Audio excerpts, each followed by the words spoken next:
परमेश्वर हमारे मन को जांचता है। आपको पता है बाइबल में एक मन है जिसको परमेश्वर ठीक नहीं कर सकता। यिर्मयाह 17:9 वचन कहता है, पढ़िए मेरे भाई मेरी भाई, यिर्मयाह 17:9। मन तो सब वस्तुओं से अधिक धोखा देने वाला होता है। मन तो सब वस्तुओं से, एवरी क्रिएचर, सब वस्तुओं से अधिक धोखा देने वाला क्या होता है? आमेन। उसमें असाध्य रोग लगा है। उसमें असाध्य रोग है। उसका भेद कौन समझ सकता है? आमेन। इसका भेद क्या है? कि उसको ठीक नहीं किया जा सकता। मन सबसे असाध्य रोग लगा हुआ है और सबसे अधिक, प्रेज़ द लॉर्ड, सब वस्तुओं से अधिक धोखा देने वाला मन ही है। आपका मन है जो आपको धोखा देता है और कोई धोखा नहीं देता। आपका मन आपको धोखा देता है। इसीलिए परमेश्वर ने आपको नया मन दिया है। आपको आंखें पुरानी है, हाथ पुराने हैं, कान पुराने हैं, जीभ पुरानी है, लेकिन मन नया किया,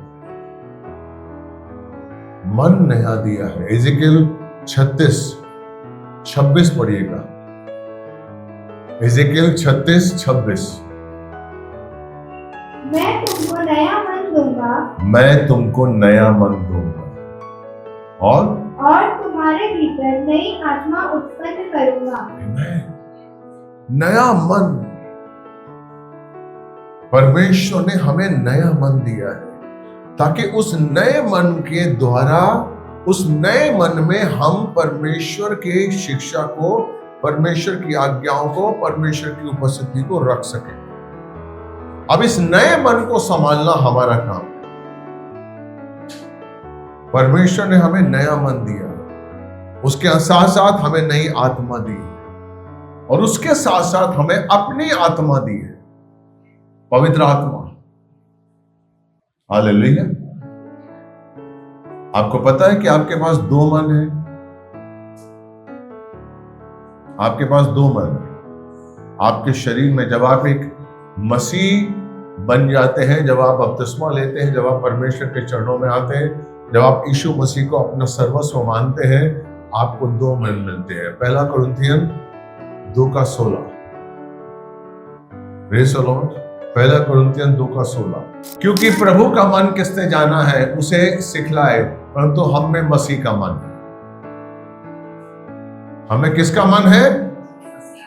हम में किसका मन है? तो एक मसीह का मन हुआ और एक हमारा मन। मसीह का मन हमारे अंदर क्यों है? ताकि उस मसीह के मन के मुताबिक हम अपने मन को चलाएं। परमेश्वर आपसे बहुत प्यार करता है। एक नया पुराना मन था जो आपको खत्म कर देता था, उसका कोई भी इलाज नहीं। इसलिए परमेश्वर ने नया मन दिया और उस नए मन के साथ परमेश्वर ने मसीह का मन दिया जो परिपक्व है, वो मन जो सिद्ध है, वो मन जो सारी आशाओं से, सारी शिक्षाओं से भरा हुआ है। मसीह का मन आप में दिया है ताकि आप उस मन के मुताबिक अपने नए मन को यीशु के मन के मुताबिक बना सके। और इसमें सहायता कौन करता है? आपका पवित्र आत्मा। लेकिन ये कब होता है? यीशु मसीह ने सबसे पहला प्रचार किया था मत्ती 4:17 में कि मन फिराओ क्योंकि स्वर्ग का राज्य निकट है।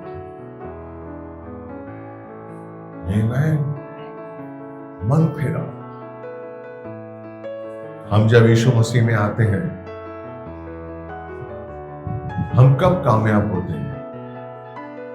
हमें यीशु मसीह में कैसे आना है? मन फिराना है। आपने सैनिकों की परेड देखी है? आपने जो सैनिक होते हैं जो बॉर्डर पे रहते हैं उनकी परेड देखी है आपने? उनका जो कमांडर है उनको ऑर्डर देता है अबाउट टर्न, अबाउट टर्न। अगर आप यहां हैं तो इमीडिएट आपको इधर आना है। आमेन। About turn.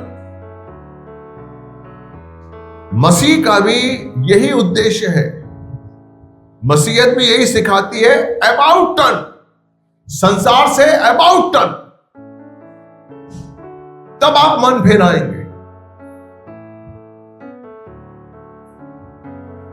लेकिन होता है ऐसा है कि आप अबाउट टर्न नहीं होते हैं, आप 90 डिग्री में रहते हैं। आप इधर भी देखना चाहते हैं संसार को और मसीह के परमेश्वर को भी देखना चाहते हैं, इसलिए हम परिपक्व नहीं हो पाते। हम चर्च आते हैं, हालेलुया, लेकिन हम 90 डिग्री, हमने पूरा मन नहीं फेराया। हालेलुया। आप पूरा मन नहीं फेरा के आप परमेश्वर के चरणों में आते हैं और आप चाहते हैं कि परमेश्वर की सारी आशीषें आपको मिले। क्योंकि आपने पूरा मन नहीं फिराया है, इसलिए आप उन आशीषों को, उन आज्ञाओं को समझ नहीं पाते।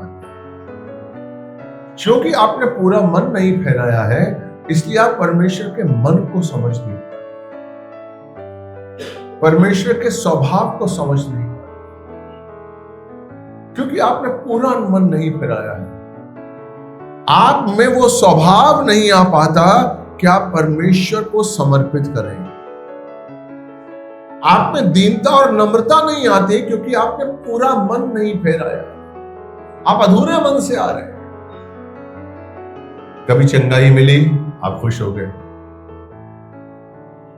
आपने प्रार्थना की, आपका बिजनेस अच्छा हो गया, आप खुश हो गए। आप समझते हैं परमेश्वर मेरे जीवन में काम कर रहा है, लेकिन उसके बाद आप बीमार हुए और आप ठीक नहीं हुए।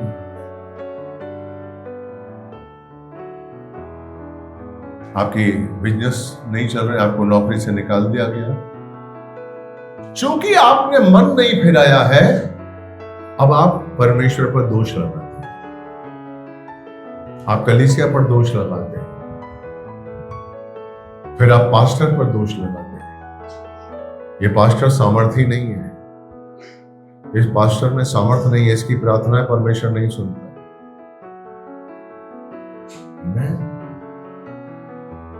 क्योंकि आपने मन नहीं फिराया है, इसलिए आप परमेश्वर की योजनाओं को नहीं समझ रहे।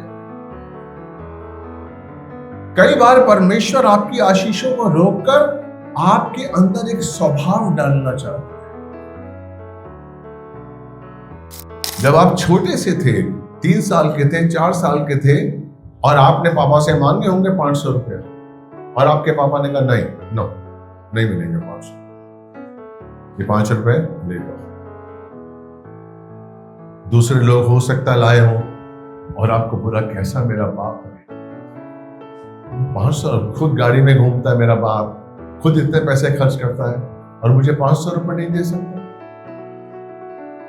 उस समय आप नहीं समझे। क्यों?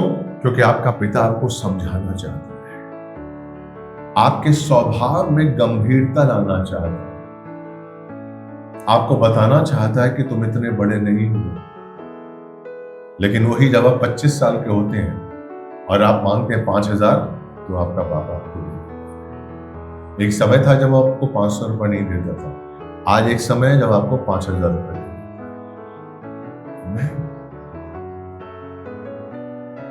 क्योंकि आप उसके मन को समझने लगे। जब तक आप अपना मन नहीं फिराएंगे, जब तक आप संसार से मन फिराकर परमेश्वर में एक नहीं हो जाएंगे, तब तक आप अपनी आशीषों को पा नहीं पाएंगे। परमेश्वर आपके जीवन में काम करना चाहता है, लेकिन आप उस काम को देख नहीं पा रहे, क्योंकि आपने मन नहीं फिराया। आमीन। पूरी तरह से मन ना फिराना कई दुष्परिणाम आपके जीवन में लेकर आते हैं, कई दुष्परिणाम। आप यीशु की शांति को खो देते हैं, आप यीशु मसीह की शांति को महसूस नहीं करते। यीशु मसीह अपनी शांति दिए गया था। आमीन। यूहन्ना 14:27 पढ़िए, जॉन 14:27 पढ़िए। मैं तुम्हें शांति दिए जाता हूँ, अपनी शांति तुम्हें देता हूँ, जैसे संसार देता है मैं तुम्हें नहीं देता। आमीन। यीशु कहता है मैं तुम्हें अपनी शांति दिए जाता हूं, संसार की शांति नहीं। संसार की शांति क्या है? आज आपने बंगला बनाया और एक आर्किटेक्ट को आपने बुलाया, सजाया, संवारा, पार्टी थ्रो की और लोग आए और आपकी वाह वाह वाह, क्या घर है, क्या झूमर है, क्या फोटोज हैं, क्या बनाया है, और आपको शांति का अनुभव। अरे क्या मेरा घर, लोग क्या तारीफ कर रहे हैं। 6 महीने के अंदर एक टाइल टूट गई, झूमर खराब हो गया, आपकी शांति चली गई। अरे यार, अब फिर पार्टी है, कैसे बुलाऊं, क्या कहेंगे लोग। यह है संसार की शांति। लेकिन यीशु की शांति, आप जैसी भी स्थिति में हो, वो अपनी शांति आपके साथ रखना चाहिए। यीशु की शांति आप कब महसूस करेंगे? जब आप पूरी तरीके से मन फिरा, जब आप पूरी तरीके से मन से यीशु के हो जाएं। आमीन। तब आप अपनी बीमारियों में भी शांति का आनंद महसूस करेंगे, तब आप परीक्षाओं में भी शांति का आनंद महसूस करेंगे। आमीन। आपका बॉस आपका इंक्रीमेंट नहीं कर रहा है, आप अपनी शांति नहीं खोएंगे, कोई बात नहीं। आपको पता है परमेश्वर न्याय कैसे करता है? परमेश्वर न्यायी है। हालेलुया। परमेश्वर का न्याय क्या है? आपको पता है परमेश्वर न्यायी है। आमीन। उसका न्याय हम आदम की वाटिका में देख सकते हैं, जिस आदम को उसने अपने हाथों से सर्जा, अपने हाथों से बनाया था, उसने अपनी सांसें उसके अंदर डाली थी। आमीन। लेकिन जैसे ही आदम ने पाप किया, उसे आदम की वाटिका से निकाला। यह है परमेश्वर का न्याय। जब यीशु मसीह ने बपतिस्मा लिया, हालेलुया, तो आकाशवाणी हुई कि ये मेरा प्रिय पुत्र है, इससे मैं अति प्रसन्न हूं। आमीन। लेकिन क्रूस पर जब संसार का पाप यीशु मसीह के ऊपर आया, परमेश्वर ने उसे छोड़ दिया। 3 घंटे तक यीशु मसीह अंधकार में रहा और वो कहता है, परमेश्वर तूने मुझे क्यों छोड़ दिया। आमीन। यह है परमेश्वर का न्याय। परमेश्वर पाप को बर्दाश्त नहीं कर सकता, इसलिए अगर हम मन नहीं फिराते हैं तो हम पाप में रहते हैं। हम ऊपरी मन से परमेश्वर के चरणों में आते हैं, पूरे मन से नहीं आते हैं। संसार के भी हैं, चर्च के भी हैं, नहीं हो सकते। और जब आप पूरे मन से परमेश्वर के चरणों में नहीं आते हैं, तो आप परमेश्वर के सामर्थ्य को अपने जीवन में महसूस नहीं कर पाते। आप परमेश्वर की बुद्धि को अपने जीवन में परमेश्वर महसूस नहीं कर पाते, क्योंकि आप पूरे मन से नहीं बैठे। आप सोच के देख लीजिए, आपकी शादी होती है, आप करके देखिए अधूरे मन से विवाह। अधूरे मन से अपनी पत्नी के साथ रहेंगे, अपने पति के साथ रहेंगे, वो सुख नहीं मिलेगा जो पति और पत्नी का होना चाहिए। हालेलुया। अधूरे मन से नहीं। कई पति पत्नी हैं, कई मैंने बड़े बड़े घरों की फैमिलीज देखी हैं, वो सिर्फ बच्चों के लिए जी रहे हैं। एक रूम में पति है, एक रूम में पत्नी है, सिर्फ बच्चों के लिए मिलते हैं, सिर्फ बच्चों के लिए मिलते हैं। मिलती नहीं। आमीन। पूरे मन से जब तक आप किसी रिश्ते को अपनाएंगे नहीं, तब तक आप उस रिश्ते का सुख नहीं पाएंगे। परमेश्वर को जब तक पूरे मन से आप नहीं अपनाएंगे, पूरे मन से उसकी उपस्थिति को जब तक महसूस नहीं करेंगे, पूरे मन से जब तक उसको समझेंगे नहीं, आप उसके क्रूस को नहीं जानेंगे, उसके बलिदान को नहीं जानेंगे, उसके प्रेम को नहीं जानेंगे आप, तब तक आप में वो सामर्थ्य नहीं आएगा। आमीन। नहीं आएगा। आज जब अपने पूरे मन से अपने जमीनी पिता को आप मानते हैं, और जमीनी पिता की कई चीजें होती हैं, कई उसके जीवन में कार्य होते हैं जिन पर आप गर्व करते हैं कि मेरे पापा ने ये किया था, मेरे पापा ने ये किया था, मेरे पापा ने ये साइकिल की दुकान खोली थी। कई आप उदाहरण देते हैं अपने पिता के, मेरा पिता ऐसा। मैं, क्योंकि आपने उसको समझा था। हालेलुया। हम अपने स्वर्गीय पिता के गुणों को नहीं समझ पाते, उसने क्या किया और वो क्या करना चाहता। पूरे मन से अगर हम परमेश्वर में नहीं आएंगे मेरे भाई मेरी बहन, तो आप अधूरे ज्ञान का आशीष पाएंगे और आप अधूरे ज्ञान को समझेंगे। ना इधर के रहेंगे ना उधर के रहेंगे। अंदर ही अंदर आपके अंदर पवित्रता नहीं रहेगी। आप उस पवित्रता को समझ नहीं पाएंगे। आप यीशु के बलिदान को, आप यीशु की क्षमा को स्वीकार ही नहीं कर पाएंगे। इसलिए जब आप अधूरे मन से आते हैं तो आप महसूस ही नहीं करते कि मैं पूरी तरीके से आजाद हूं। आप समझते हैं अभी भी पाप मेरे अंदर है। आप समझते हैं अभी भी झूठ बोलना क्या प्रॉब्लम है। झूठ बोलना है, झूठी तो बोलना है, क्योंकि आप झूठ बोलने को पाप समझते ही नहीं। अगर आप पवित्र होते, अगर आपने एक्सेप्ट किया होता, अंगीकार किया होता कि मैं पूरी तरीके से पवित्र हूं, तो आप झूठ नहीं बोलते। नहीं, चाहे आपका कितना बड़ा नुकसान हो जाए, नहीं मैं झूठ नहीं बोलूंगा। मेरे झूठ बोलने से मेरा यीशु क्रूस पर चढ़ा है, मैं झूठ नहीं बोलूंगा। नुकसान होता होने दो, मैं धोखा नहीं दूंगा। मुझे ऐसी नौकरी नहीं चाहिए जिसमें मैं झूठ बोलूं, क्योंकि आप जान जाएंगे कि झूठ बोलना कितना बड़ा पाप। आप पाप से नफरत करने लगेंगे। किसी संगति में अगर पाप की बात होगी, आप उठ खड़े होंगे, नहीं भैया, ओके आई एम सॉरी, मैं जा रहा हूं, आप बात करेंगे, क्योंकि पाप को आप सुन नहीं सकते। और अगर आपने पूरी तरीके से मन नहीं फिराया है, आप चर्च आएंगे, परमेश्वर का जो भी थोड़ा बहुत आशीष होता है चंगाई में, काम में, वो आपको मिलता रहेगा। तब तक आप चर्च में रहेंगे। जहां पर आपको मिलना बंद हो जाएगा, आप चर्च छोड़ देंगे। कोई आपको दूसरा पापी कोई मिल जाएगा जो आपका बहुत चाहने वाला है, जो आपका बहुत अच्छा, एक जिसके संग आपका अच्छा रिश्ता है, वो आपको सपोर्ट करेगा। कह रहे कुछ नहीं होता यार, मैं भी देख आजाद हूं, प्रभु क्या है, हालेलुया, मैं भी तो जी रहा हूं, मुझे तो कुछ नहीं हो रहा है। और आप उसके साथ चले जाएंगे, क्योंकि आपने मन नहीं फेरा।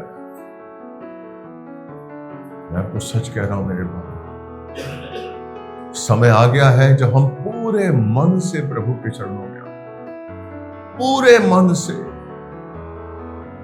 पूरी पवित्रता को हमें स्वीकार करना है, अधूरी नहीं। पूरी क्षमा को हमें स्वीकार करना है, अधूरी नहीं। तब हम उसके सामर्थ्य को समझ पाएंगे। इफिसियों 1:3, इफिसियों 1:3 जल्दी निकालिए। इफिशियन 1:3। हमारे प्रभु यीशु मसीह के परमेश्वर और पिता का धन्यवाद हो कि उसने हमें मसीह में स्वर्गीय स्थानों में सब प्रकार की आत्मिक आशीष दी है। आमीन। हमारे पिता ने हमें मसीह में स्वर्गीय सारी आशीषें दे दी हैं। देने वाला लिखा है कि वो देने वाला है। क्या लिखा है? दे चुका है। क्यों नहीं आपके जीवन में स्वर्गीय आत्मिक आशीष है? क्योंकि आपने पूरी तरीके से मन नहीं फिराया, पूरी तरीके से मन नहीं फिराया है। मन फिराओ, क्योंकि स्वर्ग का राज्य निकट है। आप स्वर्ग के राज्य को देख ही नहीं पा रहे।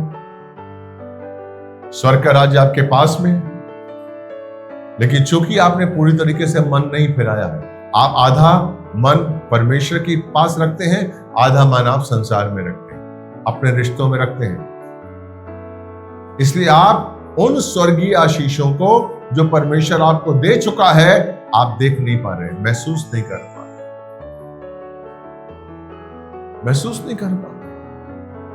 2 कुरिन्थियन 5:17। इसलिए यदि कोई मसीह में है तो वह नई सृष्टि है, पुरानी बातें बीत गई, देखो सब बातें नई हो गई है। आमीन, आमीन। सब बातों को नया करना है, यह है नई सृष्टि। मेरे अंदर कोई भी पुरानी बात ना रहे। Praise the Lord. मेरे अंदर कोई भी पुरानी बात ना रहे, सब बातें नई होंगी तो मैं नई सृष्टि में हूं। मेरा मन, मेरी आंखें, मेरे विचार, मेरी समझ, मेरा विवेक, हर बात नई होनी चाहिए, क्योंकि मैं शुद्ध हो चुका हूं, क्योंकि मैं पवित्र हो चुका हूं, क्योंकि यीशु मसीह ने मुझे अपने लहू से पवित्र किया है।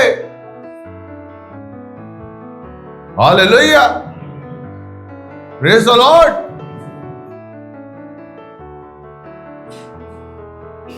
आमीन।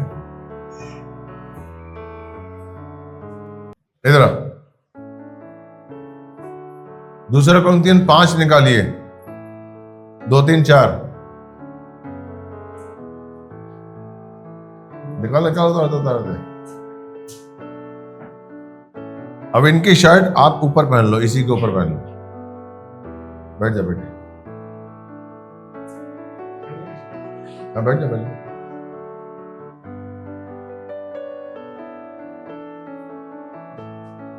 Praise the Lord, hallelujah. अभी जो इन्होंने शर्ट पहनी है, ये आपको अटपटी लग रही है? इनकी अपनी लग रही है, दूसरे की लग रही है? दूसरे की लग रही है, क्योंकि अपनी नहीं है। क्यों लग रही है दूसरे की? क्योंकि इन्होंने पहली शर्ट को नहीं उतारा। आमीन। पहले कपड़े नहीं उतारे हैं और दूसरे कपड़े पहन लिए। आमीन। आप समझ रहे हैं? 2 कुरिन्थियन 5 का निकालो, 2 और 3, 4, 5। इस डेरे में हम रहते हुए बोझ से दबे कराते रहते, क्योंकि हम उतारना नहीं वरन और पहनना चाहते हैं। हम संसार को हम क्यों कराते? हम क्यों व्याकुल होते हैं कि प्रभु दया कर, क्या करूं, दुश्मन वही है, काम नहीं हो रहा है, क्या करूं, घर में समस्या है, चिंता है, मैं अभी भी पाप को देखता हूं, अभी भी कमजोरी समझता हूं, अभी भी बीमारियां काम कर रही है, क्या करूं? आप कराते हैं। क्यों? क्योंकि आप पुराने कपड़े उतारना नहीं चाहते, नए कपड़े पहनना चाहते हैं। आमीन। और जब आप पुराने कपड़े भी पहनकर नए कपड़े पहनते हैं, तो वो जो कपड़े हैं आपको सीधे आते नहीं है, एडजस्ट नहीं होते। और आप जब बाहर जाते हैं, मसीह बंद कर दो, आप कहते हैं मसीह है? अरे कहां मसीह है? कभी कभी गलत मजाक भी कर लेता है, कभी मुंह से गाली भी आ जाती है। आप मसीह कैसे हुए? क्योंकि आपने पुराने कपड़े उतारे ही नहीं है। अभी भी संसार आपके अंदर है, संसार आपके अंदर है, लेकिन आपने मसीह को पहन लिया। हेलो, आप समझ रहे हैं मेरी बात का? संसार आपके अंदर है और आप मसीह को पहन के चल रहे हैं, तो इसलिए जो कपड़े आपने पहन लिए हैं वो अजीब से लग रहे हैं, वो आपके हिसाब से नहीं लग रहे हैं, इसलिए आप पूरे मसीह नहीं दिख रहे हैं। जब आप बाहर जाते हैं तो पूरे मसीह नहीं है आप संसार को भी चाहते हैं। लोग आपका मजाक उड़ाते हैं, अरे चर्च आता है, अरे यार अच्छा, क्योंकि आपके अंदर सामर्थ्य नहीं है, आपके अंदर गवाही नहीं है, आपके अंदर गवाही नहीं कि नहीं नहीं मैं प्रभु में हूं, क्योंकि पुराने कपड़े आपने उतारे नहीं है। हेलो, आप समझ रहे हैं? इसलिए हम जब तक पुराने कपड़े नहीं उतारेंगे, नए कपड़े हमारा मजाक उड़ाएंगे।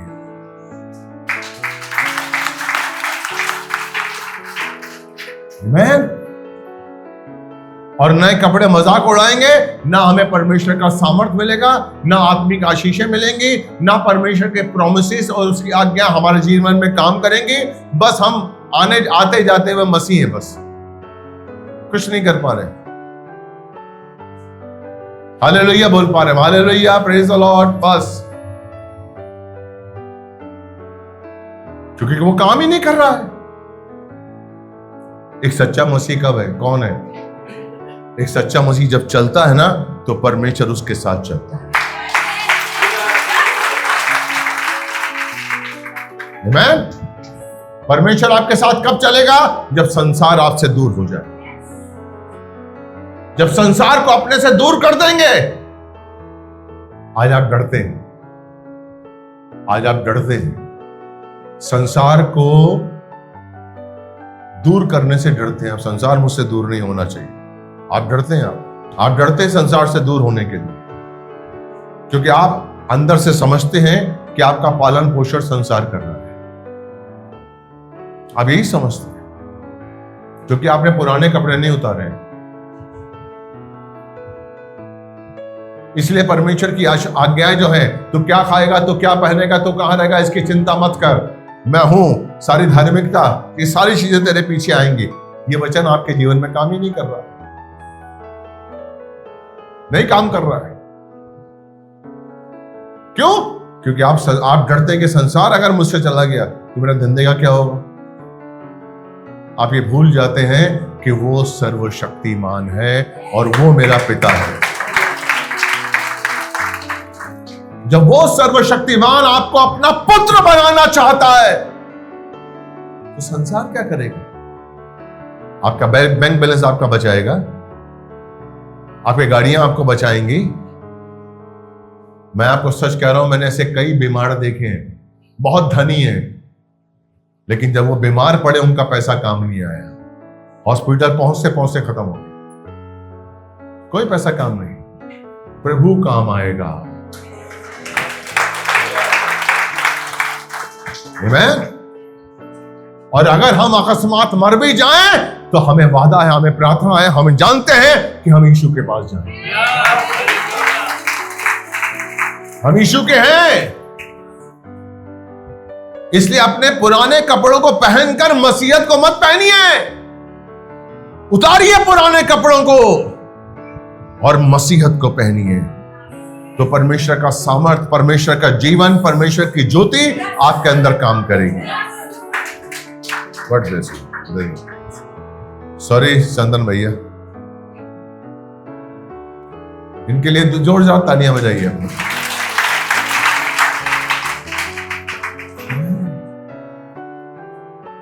जब आप मन नहीं फिराएंगे, आप जानते हैं ना कि परमेश्वर ने आपके लिए योजनाएं बनाई हैं। कितने लोग जानते हैं? हाथ उठाइए। और वो योजनाएं हानि की नहीं है, लाभ की है। Praise the Lord, hallelujah. उत्पत्ति 12, 2 और 3 पढ़िए। वो योजनाएं हानि की नहीं है, लाभ की है। आमीन। आइए मैं आपको बताता हूं।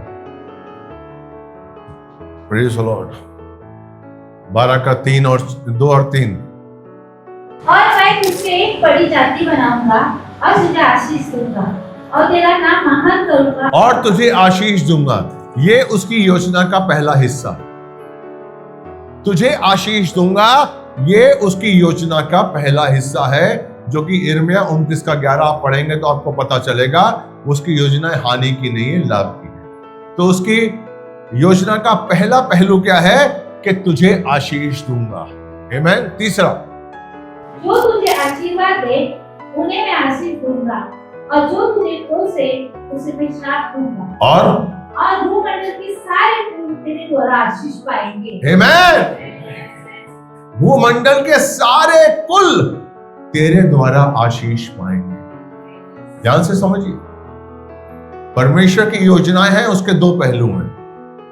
पहला पहलू है कि वो आपको आशीष देगा, दूसरा है कि आप लोगों के लिए आशीष का कारण बनेंगे। आपको भूमंडल के सारे कुल तेरे द्वारा आशीष पाएंगे, यानी कि उसने आपको लोगों के लिए आशीष का कारण बनाया है। आमीन। ये उसकी योजना का दूसरा हिस्सा है।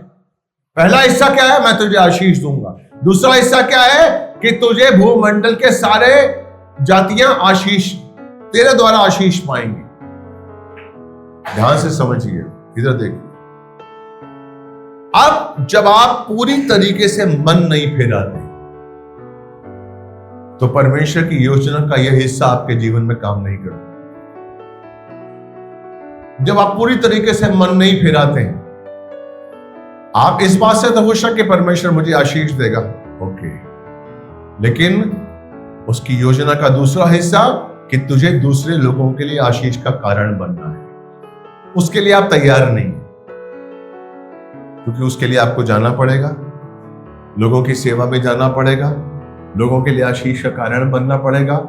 कोई अगर निर्बल होगा उसे बल देना पड़ेगा, कोई अज्ञानी होगा उसे ज्ञान देना पड़ेगा, उसको समझाना पड़ेगा, उसे यीशु के करीब लाना पड़ेगा। परमेश्वर ने आपको राजदूत बनाया है। ये सारी चीजें आपको कब करनी होंगी? जाकर। आप फल कब लाएंगे अपने जीवन में? जब आप जाएंगे। यूहन्ना 15 का 16, उसका दूसरा भाग निकालिए। यूहन्ना 15 का 16, जल्दी पढ़ो। तुमने मुझे नहीं चुना, मैंने तुम्हें चुना है और तुम्हें ठहराया ताकि तुम जाकर फल लाओ और तुम्हारा फल बना रहे। Praise the Lord. तुम्हारा फल कब बना रहेगा? तुम जाओगे तब फल लाओगे। आमीन। उत्पत्ति 12 का दूसरा पहलू, दूसरा आशीष, तुम्हारे जीवन में फल कब आएगा? जब तुम जाओगे। हेलो, ताकि तुम जाकर फल लाओ, तब तुम्हारा फल बना रहेगा। आप जाएंगे और दूसरों के लिए आशीष का कारण बनेगा, आपके जीवन में फल आएगा। तुम जाओगे, आप जाएंगे और फल लाएंगे। घर में बैठे बैठे नहीं। आप सोचते हैं मुझे बैठे बैठे सब कुछ मिल जाए। एक आशीष परमेश्वर ने दी कि तुम्हें आशीष दूंगा। Praise the Lord. उत्पत्ति 12 का 2, तुम्हें आशीष दूंगा, और उत्पत्ति 12 का 3 कि तुम लोगों के लिए आशीष का कारण बनोगे। इसके लिए कैसे बनोगे? तुम्हें जाना पड़ेगा। अब चूंकि आपने अपना मन नहीं फिराया है, आप पूरी तरीके से प्रभु में नहीं हैं, इसलिए आपको जाना बोझ लगता है। अरे इस समय कौन जाएगा यार? एक बार तो उसे फोन पे किया था, एक बार तो हमने इस बहन को सुनाया था, वो नहीं समझती तो क्या करें? आप नहीं जाएंगे? अरे वो सातवली में, अरे वो वहां पर, अरे बारिश है। क्यों हो रहा है ऐसा? क्योंकि आपने मन नहीं फिराया है। आपने मन नहीं फिराया है। जिस दिन आपने अपना मन फिरा लिया ना, उस दिन दूसरा कोई काम नहीं करेंगे। परमेश्वर ने कहा जाओ तो आप जाएंगे। मुझे जाना है। क्यों? जिस दिन आपने मन फिरा लिया, उस दिन परमेश्वर की योजनाओं को आप समझने लगेंगे, समझने लगेंगे।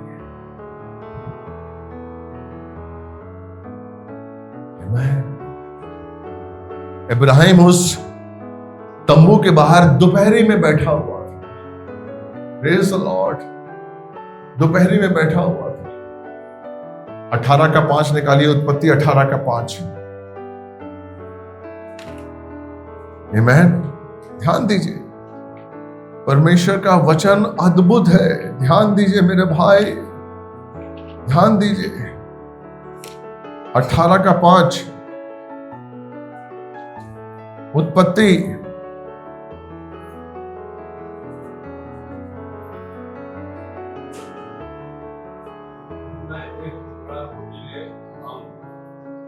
एक मिनट आने वो पढ़ेंगे। हालेलुया।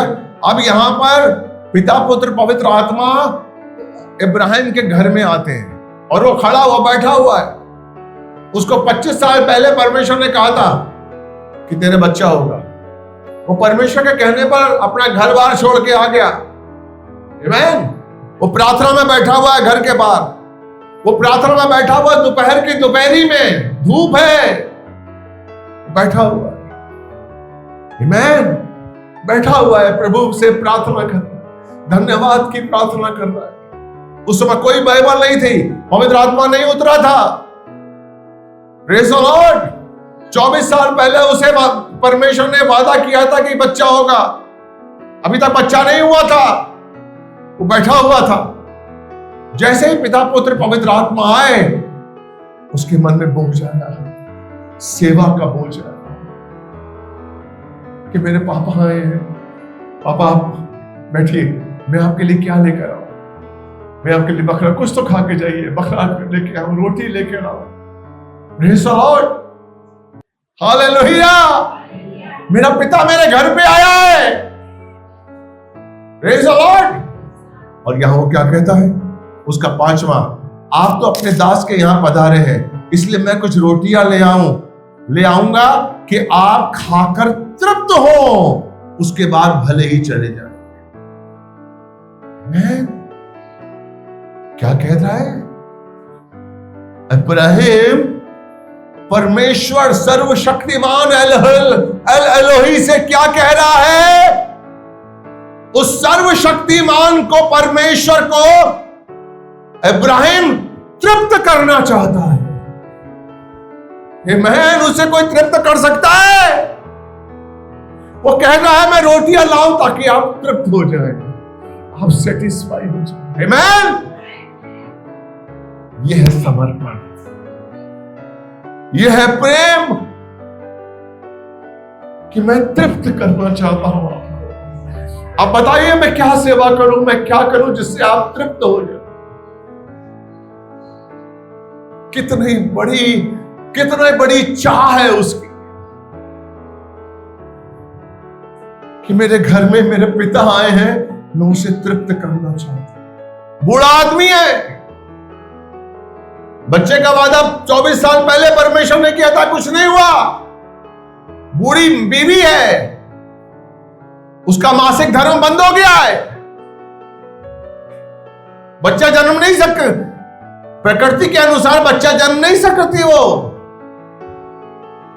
लेकिन वो कह रहा है मैं तृप्त कर। ये है मन का फेराना, ये है मन का फेराना कि मैं अपने पिता को तृप्त करूं, अपने यीशु को तृप्त करूं, अपनी आत्मा को तृप्त करूं। मैं तृप्त करना। जब आप पूरी तरीके से मन फिरा लेंगे, परमेश्वर का बोझ आपके अंदर काम करेगा। पवित्र आत्मा आपको, आप पता नहीं, आप नहीं जान रहे हैं, पूरी तरीके से आप मन फिराएंगे ना, आपको डिक्टेट पवित्र आत्मा करेगा। अब ये करना है, आज ये करना है, इधर जाओ उधर जाओ। आप पूरी तरीके से मन फिरा लेंगे, परमेश्वर आपसे बात करेगा। हालेलुया। यहोवा मेरा चरवा है, मुझे कुछ कमी घटी नहीं। मैं ये हमने भजन सुना है, भजन संहिता 23, उसमें यहोवा एक चरवाहा के रूप में दिखाया गया है। दाऊद कहता है यह मेरा चरवा है, और वो अपनी भेड़ों के लिए ढूंढता है कि कहां पानी मिले, कहां झरने मिले, नीचे झरने मिले, ताकि वो अल्टीमेटली पानी पी के आ जाए। उनका जो खाल है वो झरनों का पानी उसमें ना हो, ताकि वो चल पाए। Hallelujah, praise. और आपको पता है जहां भेड़ें होती है ना, वहां मक्खियां बहुत होती है। मक्खियां उनको डिस्टर्ब करती है। आप पढ़िएगा इतिहास में, उनको मक्खियां डिस्टर्ब करती है। 5वां पढ़ो, 23 का 5वां, जोर से पढ़ो। तू मेरे सताने वालों के सामने मेरे लिए मेज बिछाता है। तूने मेरे सिर पर तेल मला है, मेरा कटोरा उबल रहा है। आमीन। तूने मेरे सिर पर तेल मला है। चरवाहा अपनी भेड़ों के सिर पर तेल मलता है ताकि वो मक्खियां उसे परेशान न करें। आमीन। ताकि मक्खियां उस तेल पर बैठ ना पाए। हेलो, आमीन। चरवाहा भेड़ों पे मनता है। हमारे जीवन में भी कई मक्खियां आती हैं।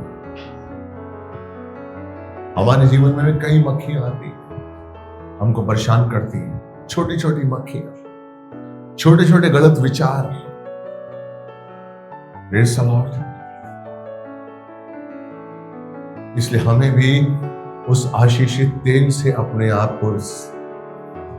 आप को बसाना है, अपने आप को भिगोना है, ताकि छोटी छोटी मछलियां, छोटे छोटे प्रॉब्लम, छोटे छोटे दुख, गलत संदेश, गलत विचार मेरे अंदर ना आए। यही हमारे दुश्मन है, यही हमारे दुश्मन है। लेकिन इसमें एक बात है, इसमें एक बात है, चरवाहा भेड़ों पर तेल मल रहा है। अपने चरवाहों को पहचानिए। आमीन। ये कलीसिया है जहां पर लिखा है 2 या 3 मिलकर जब एक मत होकर प्रार्थना सुनते हैं, परमेश्वर आता है। Praise the Lord. तेल लगवाइए। मैं आपके लिए तेल लगाऊं, आप मेरे लिए तेल लगाइए। आमीन। आमीन। उस अभिषेक के तेल को हमें एक दूसरे के लिए लगाना है। प्रार्थना में हमें एक दूसरे के लिए होना है। ये नहीं कि कलीसिया में हम बैठे चले गए, एक दूसरे को जानते नहीं है। नहीं, हमें एक दूसरे के सर पर अभिषेक का तेल मलना है, ताकि छोटी छोटी प्रॉब्लम, छोटी छोटी मक्खियां, छोटे छोटे पाप, छोटी छोटी व्याकुलताएं हमारे ऊपर ना आए। इसलिए अपने लिए नहीं सोचना। सिर्फ तेल आपका तभी कामयाब होगा जब आप दूसरों के लिए लगाएंगे। दूसरों के लिए, जब आपके अंदर बोझ होगा, जब आप पूरी तरीके से परमेश्वर में होंगे, जब आप एक दूसरे के लिए प्रार्थना करेंगे और आपके मन में परमेश्वर डालेगा कि नहीं, वो भाई बीमार है, वो भाई बीमार है, उस भाई उस बहन के घर में संकट है, मुझे जाना चाहिए। और आप फोन करेंगे कि मेरे भाई मैं आता हूं, आपके घर में मुझे प्रार्थना करनी है, तेल लगाइए जाता है। आमीन। यही हमारा काम है, यही हमारा काम है, ताकि छोटी छोटी मक्खियां हमें परेशान न करें, छोटे छोटे दुष्ट आत्माएं हमारे जीवन में व्याकुलता। इसीलिए घर में प्रार्थना जरूरी है। इसलिए मैं आपको उत्साहित करता हूं, अपने घरों में प्रार्थना रखिए। इस अंतिम समय में हर 15 दिन के बाद, 20 दिन के बाद, 1 महीना प्रार्थना रखिए, ताकि परमेश्वर की उपस्थिति हो, अभिषेक का तेल आपके ऊपर आ सके। आमीन। हालेलुया। जब भी अब्राहम परमेश्वर से मिलता था, एक वेदी बनाता था वेदी। आमीन। वेदी बनाता। वेदी किस चीज को दर्शाती है? बलिदान को, प्रेम को, वाचा को, समर्पण को, एक होने को और उस गवाही को। आमीन। हमें भी अपने हर दिन, हर क्षण एक वेदी बनानी है और हमें बलिदान करना है अपना अहम, अपना ईगो, अपना घमंड, अपनी नफरत, और उस वाचा में बंधते हुए हमें उस वेदी के सामने बैठना है। जिस तरीके से अब्राहम वेदी बनाता था और बलिदान के साथ साथ उसमें आहुति देता था, आमीन, हमें भी अपने सामने प्रार्थना के द्वारा एक वेदी बनानी है।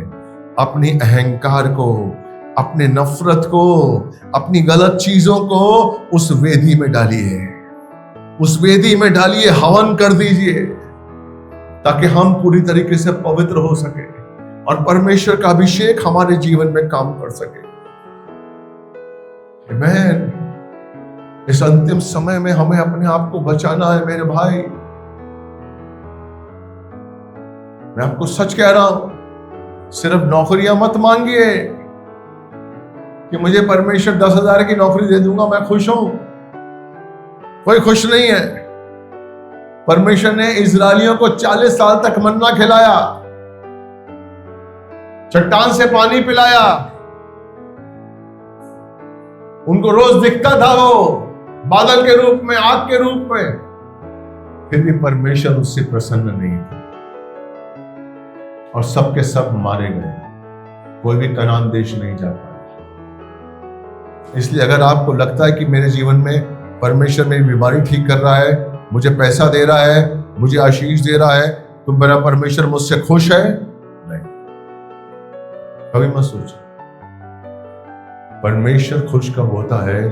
जब आप उसके अनुसार चले, जब आपके अंदर उसका स्वभाव आ जाए, जब आप उसके मन को पहचाने। आमीन। उसकी इच्छा आपके लिए सबसे पहला दर्शन। हे पिता परमेश्वर, तुझे स्वर्ग में तेरा नाम पवित्र माना जाए, तेरा राज्य आए, जैसी इच्छा तेरी स्वर्ग में पूरी होती है वैसे मेरे जीवन में, धरती पे होने से पहले मुझ में हो। अपने आप को इस योग्य बनाइए कि उसकी इच्छा मुझ में पूरी हो। अब्राहम ने अपने आप को इस योग्य बनाया था।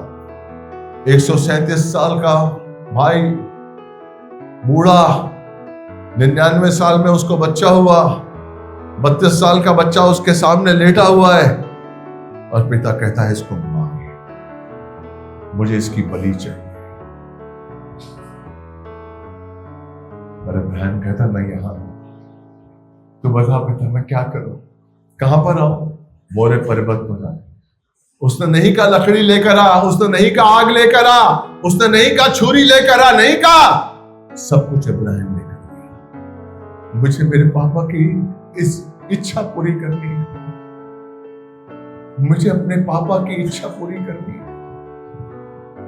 यस लॉर्ड, मेरे बच्चे से पहले, मेरे बीवी से पहले, मुझे धंधे से मेरे पिता की इच्छा पूरी करनी है। और जब वो मोरे पर्वत पर गया 3 दिन के बाद, अपने चेलों से, अपने नौकरों से क्या कह रहा था कि मैं जा रहा हूं इस लड़के को लेकर और आराधना करूंगा। मैं जब वो आराधना करने बैठा, उसने अपने बच्चे को अपने से अलग कर दिया कि कहीं इस बच्चे का स्नेह, कहीं इस बच्चे का मोह मेरी आराधना को अपवित्र ना कर दे।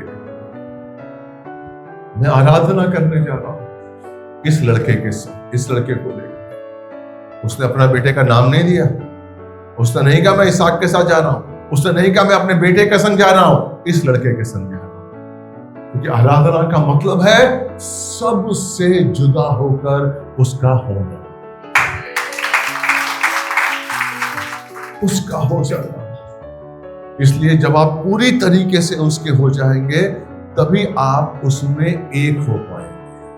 और जिस दिन आप उसमें एक हो जाएंगे, मैं आपको सच कह रहा हूं, आप उसके सामर्थ्य को रोज देखेंगे, आप उसकी आवाज को सुनेंगे। मैं आपको सच कह रहा हूं, आप नहीं समझ रहे हैं। आप नहीं समझ रहे। परमेश्वर का अभिषेक अद्भुत है। Praise the Lord. भजन संहिता 139 का 4 और 5-6। एक परमेश्वर के प्यार को मैं आपको बताता हूं।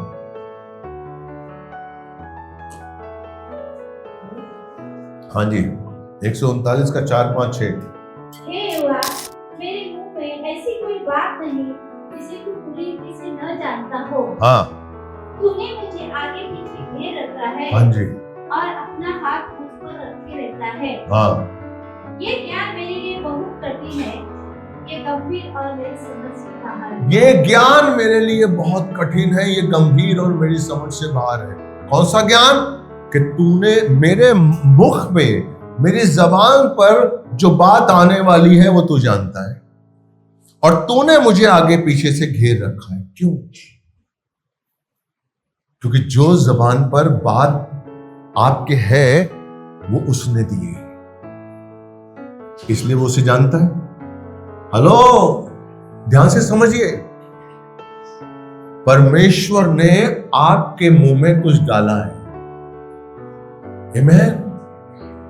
आपके मुंह में कुछ डाला है, इसलिए वो कहता है जो कुछ तेरे मुंह में है मैं उसे जानता हूं, इसलिए मैंने तुझे घेर रखा है।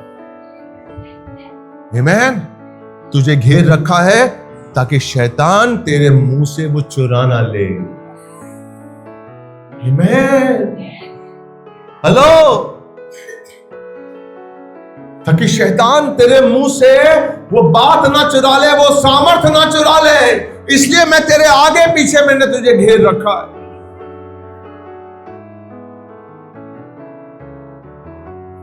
आमीन। क्योंकि वो चाहता है जो मैंने कहा है वही तू बोल। यशाया 50 का 4 पढ़िए। यशाया 50 का 4, जल्दी पढ़िए, जल्दी पढ़िए। प्रभु यहोवा ने मुझे सिखाने वालों की जीभ दी है कि मैं थके हुओं को अपने वचन के द्वारा संभालना जानूं। आगे। भोर को वह दिन से मुझे जगाता और मेरे कान खोलता है। आमीन। हर भोर को वो आपको उठाता है और आपके कान खोलता है, आपके कान खोलता है ताकि वो आपको बता सके तुझे आज क्या करना है। अपनी वाणी को, अपने शब्दों को तेरे मुंह में डाल सके। हर भोर को, प्रत्येक भोर को यहोवा मुझे जगाता है और मेरे मुंह में वो ज्ञान की बातें डालता है। और भजन संहिता 139 का 4, 5, 6 कहता है कि उसने मुझे आगे पीछे से घेर रखा है, क्योंकि जो उसने मेरे मुंह में डाला है वो बहुमूल्य है। आमीन। अगर तूने उसको बोला तो परमेश्वर का सामर्थ्य काम करेगा। आमीन। इसलिए मेरे भाई, मेरी बहन, सुबह उठते ही जैसे वो आपके कान खोलता है उसको सुनने की कोशिश करिए, उससे मांगिए कि परमेश्वर आज का वचन क्या है, आज मुझे क्या करना है। प्लीज, हो सकता है जल्दी आपको बात समझ में नहीं आए, 1 दिन 2 दिन करते रहिए, लेकिन ये आप तभी कर सकते हैं जब आपने पूरी तरीके से मन फिराया। ये बोझ आपके अंदर तभी आएगा जब आपने पूरी तरीके से मन फिराया। अगर आपने पूरी तरीके से मन नहीं फिराया है तो आप परमेश्वर की आवाज को नहीं समझ सकते, न सुन सकते, न उसकी योजनाओं को जान सकते, क्योंकि आपने पूरी तरीके से मन नहीं फिराया है। मैं आपको सच कह रहा हूं, अपने आप को देखिए, चेक करिए कि क्या मेरा मन पूरी तरीके से प्रभु का है या अभी भी संसार के कुछ अंश हैं, कुछ अभिलाषाएं, शरीर की अभिलाषाएं, आंखों की लालसा, बुद्धि का घमंड तो कहीं मेरे अंदर नहीं है। यस, अगर शरीर की अभिलाषा, आंखों की लालसा, बुद्धि का घमंड है तो मैं परमेश्वर को नहीं समझ पाऊंगा। परमेश्वर की योजनाओं को नहीं समझ पाऊंगा। आमीन। परमेश्वर के अनुग्रह को नहीं समझ पाऊंगा। मैं आपको हाथ जोड़ के कहता हूं, पूरे मन से प्रभु के हो जाए। कोई धरती पर ऐसा नाम नहीं है जो उसका मुकाबला कर सके। मैं आपको सच कह रहा हूं, अगर आप ये जान गए, कितने लोग जान गए हैं यीशु ही सर्वस्व है? आमीन। अगर आप जान गए हैं कि यीशु ही सर्वस्व है, तो पूरे मन से उसे मानिए, अधूरे मन से नहीं, क्योंकि उसमें कोई फायदा नहीं है। आप आएंगे जाएंगे, कोई फायदा नहीं। पूरे मन से। संसार कुछ नहीं दे सकता है आपको। यीशु के पास आइए, यीशु के करीब आइए, यीशु को बुलाइए। मैं आपको सच कह रहा हूं, उसके नाम का सामर्थ आपको ऊंचा उठाएगा। उसके नाम का सामर्थ आपके हर सवाल का जवाब देगा। आप बोलिए, आप मांगिए, आप उससे कहिए कि मेरे जीवन में आई है, यस मुझे तेरी जरूरत है पिता, मुझे तेरी जरूरत है। वो पिता बनकर आपके साथ रहेगा। वो आपके आंसुओं को पोंछेगा। आप नहीं जानते, वो आपको कभी नहीं छोड़ेगा। वो इतना महान है, इतना प्यारा है, उसने आपको पाने के लिए अपने इकलौते पुत्र का बलिदान दे दिया। रोमियो 8:32, जब वो आपको पाने के लिए यीशु मसीह का बलिदान दे सकता है, तो आपकी जरूरतों को पूरा करने के लिए वो क्या कुछ नहीं कर सकता। जो व्यक्ति, जो परमेश्वर अपने पुत्र का बलिदान दे सकता है आपको पाने के लिए, आप सोचिए।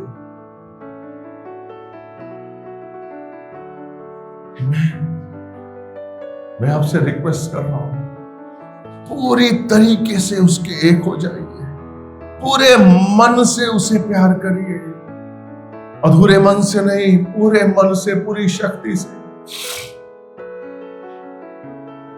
यिर्मयाह 9:23 और 24, यिर्मयाह 9:23 और 24। यहोवा यूं कहता है, बुद्धिमान अपनी बुद्धि पर घमंड ना करे, ना वीर अपनी वीरता पर, ना धनी अपने धन पर घमंड करे, परंतु जो घमंड करे वो इस बात पर घमंड करे कि वो मुझे जानता और समझता है, क्योंकि मैं ही वो यहोवा हूं जो पृथ्वी पर करुणा, न्याय और धर्म के काम करता हूं, क्योंकि इन्हीं बातों से मैं प्रसन्न हूं। मत घमंड करिए कि साहब मेरा धंधा मैं चला रहा हूं, मैंने बनाया है अपना धंधा। ये अपराध मत करिए। मैं कुछ नहीं कर सकते। बुद्धिमान अपनी बुद्धि पर घमंड ना करे, धनवान अपने धन पर घमंड ना करे, बलवान अपनी शक्ति पर घमंड ना करे। सिर्फ यहोवा पर घमंड करिए कि आप उसे जानते और समझते हैं। इसलिए सिर्फ जानना नहीं, उसको समझना है, और उसको समझने के लिए उसका बनना पड़ेगा, पूरी तरीके से उसमें रम जाना पड़ेगा। मैं आपको चैलेंज करता हूं, मेरी बात मानिए, आपका जीवन नहीं रहेगा।